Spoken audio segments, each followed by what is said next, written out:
Bismillahirrahmanirrahim. Elhamdülillah ve salatu vesselamu ala Rasulillah. Жогорку сабакта биз тамгалардын калганын өтүп, могу кафка чейин келгенбиз, Коф, кафка чейин. Эми араб тилинде калган тамгаларды улантырабыз. Араб тилиндеги тамгалардын бирөөсү лам тамгасы. Бул лам тамгасы айтылышы лам, окулганда л болуп кетет. Биздин кыргыз тилиндеги деле лам тамгасы. Кыргыз тилинде деле ла айтабыз бизчи. Мисалга алганда алма дейбиз, ушул жакта ал дегендеги сөз, алма дегендеги ал дегени ушул лам. Ушул араб тилиндеги деле лам тамгасы туган. Бул араб тилинде эгерде ушунун махражына карап кое турган болсок, бизде кыргыз тилинде махраж деген нерсе жок да, араб тилинде махраж деген нерсе бар. Бул жакта эми ошонун чыга турган эле ордун карасак, бул жерде айтпаптыр, ламды көргөзбөптүр. Лам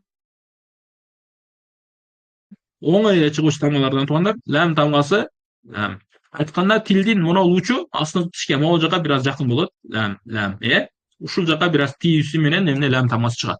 Муну билебиз, лам тамгасы оңой эле.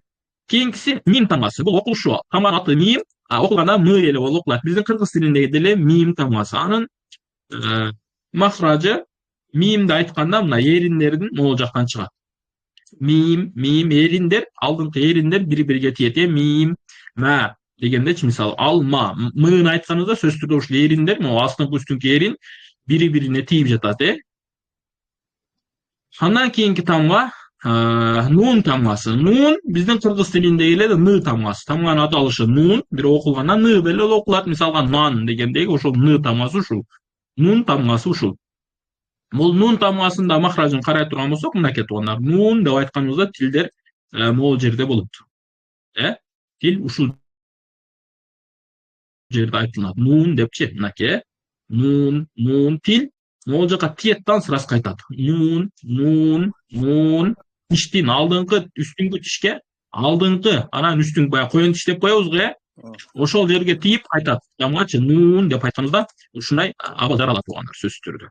Андан кийинки тамга вау тамгасы туугандар. Вау тамгасы биздин кыргыз тилинде жок, бирок англис тилинде бар. Англис тилинде бул тамга моундай болот. Баягы W тамгасы эмес, могул вау тамгасы. Ушул вау тамгасы эмне? Араб тилинде бар туугандар, Бул вау тамгасы бар. Бизде кыргыздарда көпчүлүктө вауду мынтип жазабыз. У менен анан А менен жазабызчы. Же болбосо кээ бирөөлөр В менен жазат туугандар. В менен жазылат. Ушул жакта кайсыл жазылыш туура десек, туугандар монол жазылыш туура туугандар. Неге дегенде, моногону В деп жазсак, бул В болуп калат. В жок да. Араб тилинде В деген тамга жок тууган. Ошондон У менен А менен жазсак жакшы болот. Баягы кыргызча Куранды же болбосо дуаларды кыргызча кирилл тамгалар менен жазганда В менен жазып кетет адамдарчы. Ва иякана деп мисалы, жок ал нерсе ката, Ошондуктан У менен А менен жазган жакшы. Ва депчи, ва тамгасы. Эми вау тамгасынын чыгуусу мынакей. Вау айтканда, бул вау тамгасы да айтканда оозуңуз бир аз алдыга чыгат. Эриндер алдыга бир аз чыгат, вау дегендегиде болундай бир аз чыгаттан кайра ачылат. Вау жабылып кайра ачылат. Микрофон жаап алыңыздар. Ооз ачылып кайра жабылат туугандар. Вау тамгасы түшүнүктүү болсо, анан ха тамгасы. Бул ха тамгасы биздин кыргыз тилинде мындай тамга дээрлик колдонбойбуз. Араб тилинде ушундай бар. Араб тилине караңыздар. Биздин хга окшош 3 тамгасы бар. Мына ха, бул хо, анан эң кыскача окула турган, же болбосо эң мындай алсыз болуп окула турган ха тамгасы. Бул ха тамгасын айтканда оозуңуздагы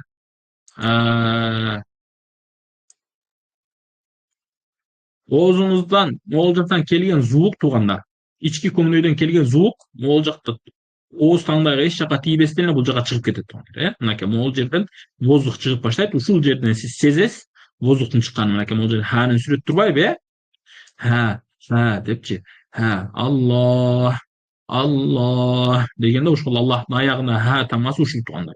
Ушул ха тамгасы. Мындан бир канча жазылыш түрлөрү бар. Албетте баягы сулуу жазууга карата же жазуунун түрүгө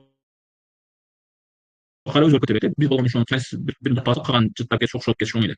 Ошондуктан биз тамганы таанып алсак ушуну издешти. Мынакей ха ушул жактан мындай болуп чыгып кетет. Бир аз кыншыксыз да, могул жерден түз болуп кетет.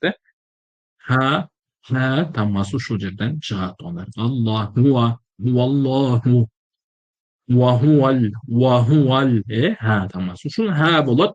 айтылганды окулганда баягындай эле ха тамгасы. Бул лам алиф дейт. Ушул тамганы бул тамга эме эмес негизичи өз алдынча мындай өз алдынча бир тамга деп айтса болбойт да. Бул эмне? Мына лам тамгасы бар го. Мына лам менен мына алифтин кошулганы. То есть лыны эле ла тамгасын эле созуп окуп койсоңуз, ушул тамга чыгат. Мына ла деп кылат да. Бул лам алиф деп айтылат тамгачы. Тамганын аталышы лам алиф. То есть неге лам алиф десе, бул мына лы менен анан алиф менен куралган. То есть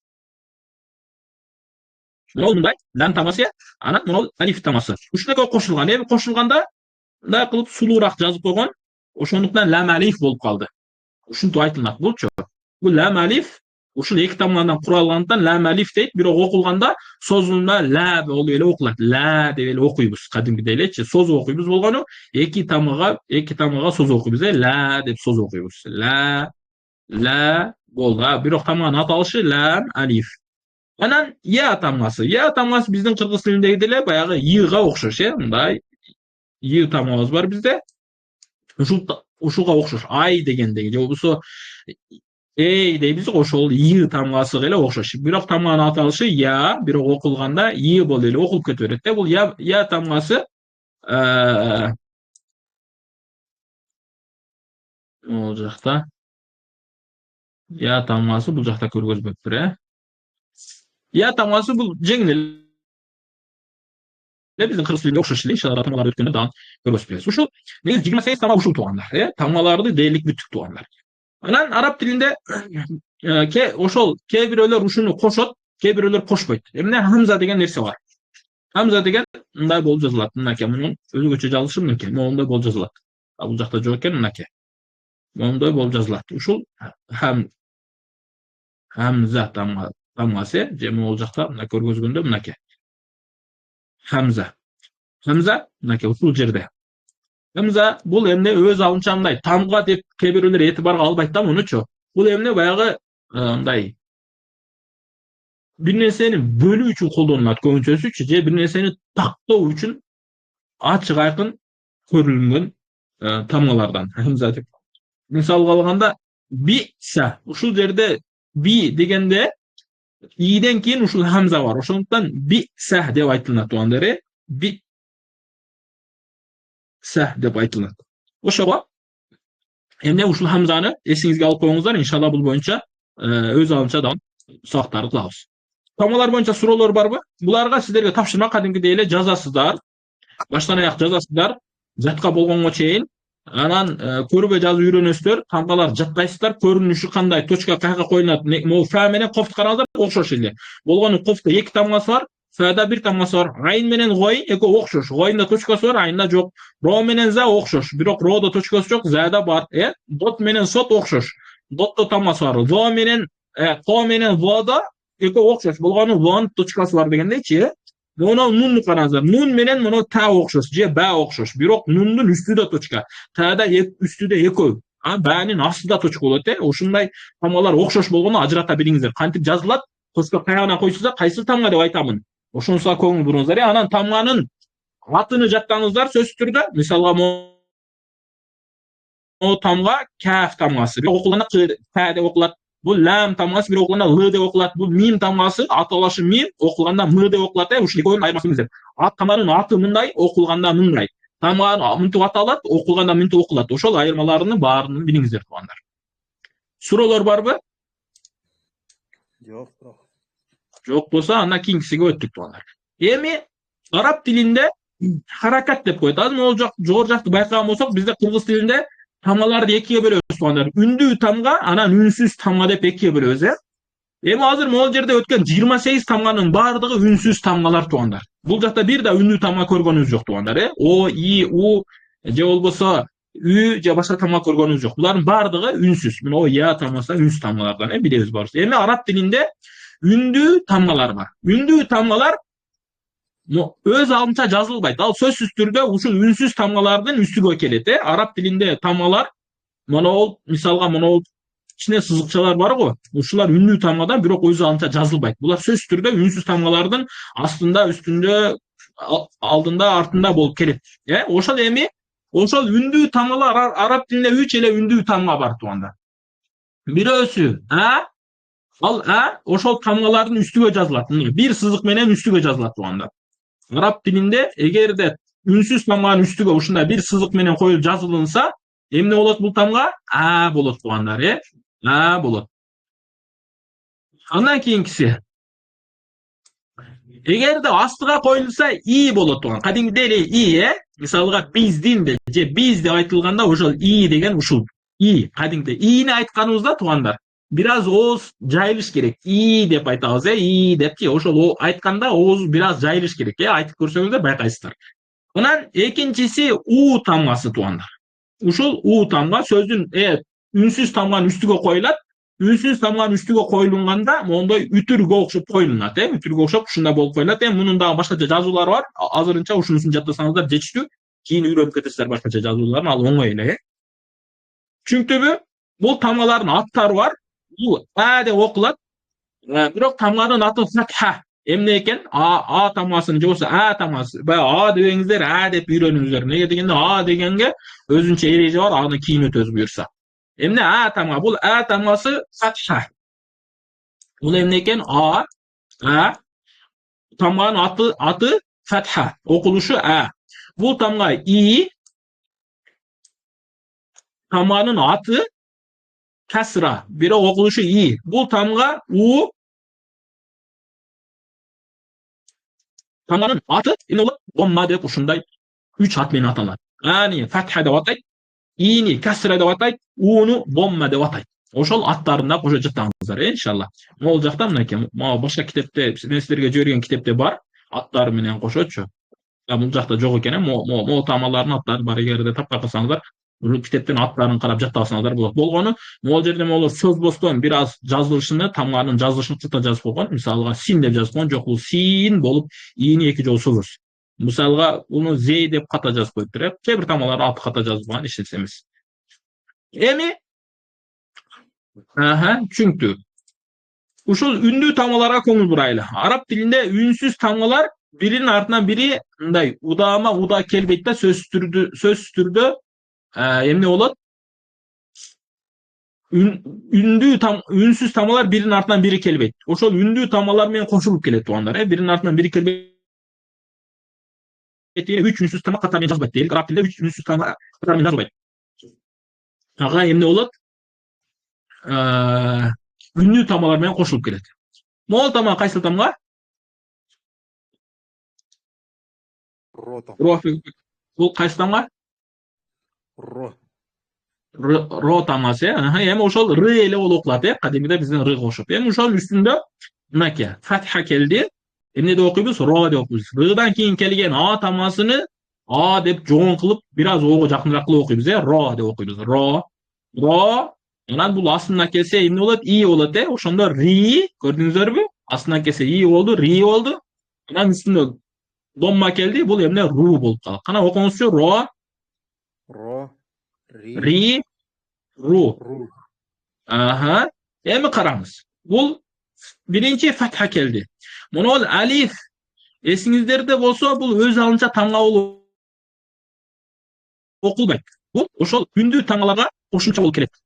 То есть үндүү тамганын белгиси болуп келет көбүнчөсүчү. Эми ушул алиф тамгасы кошулса, биринчи үндүү тамгадан баштайбыз. Бул жакта рдан неге биринчи баштадык?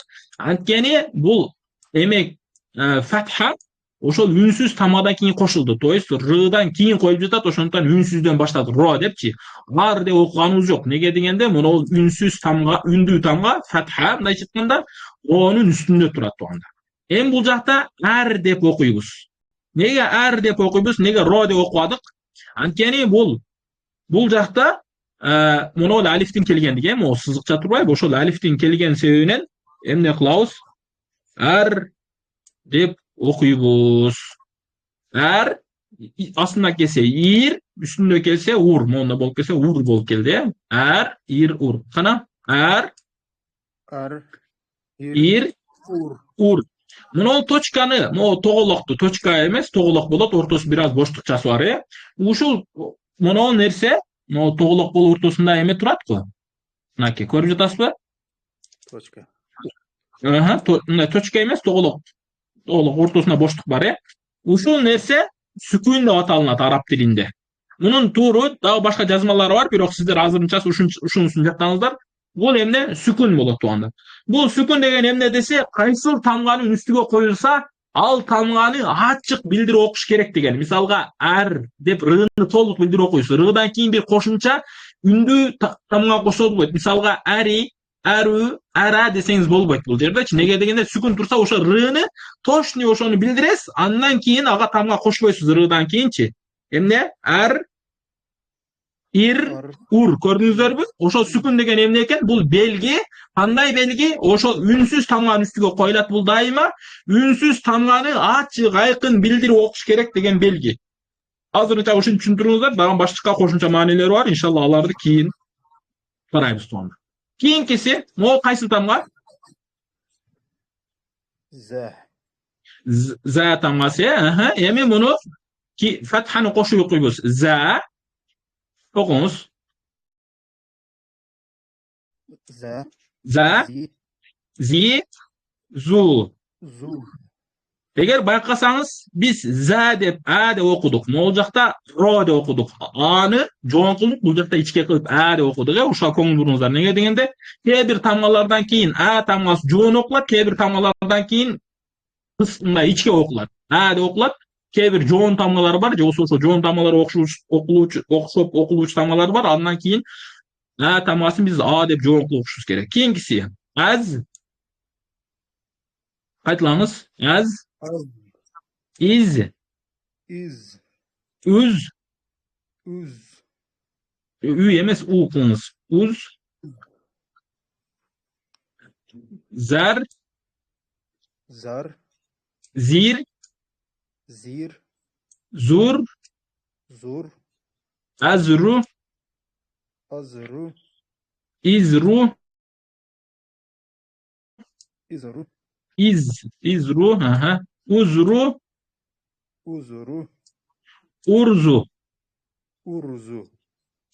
İnşallah bugün saat ушул жерде токтотобуз. Силерге тапшырма темалар жазасыздар. Анан моолорда жазып койсоңуздар, өзүңүздөргө жакшы, колуңуздар жакшы үйрөнөт. Мен темаларды жаштап жаттап үйрөнөсүздөр.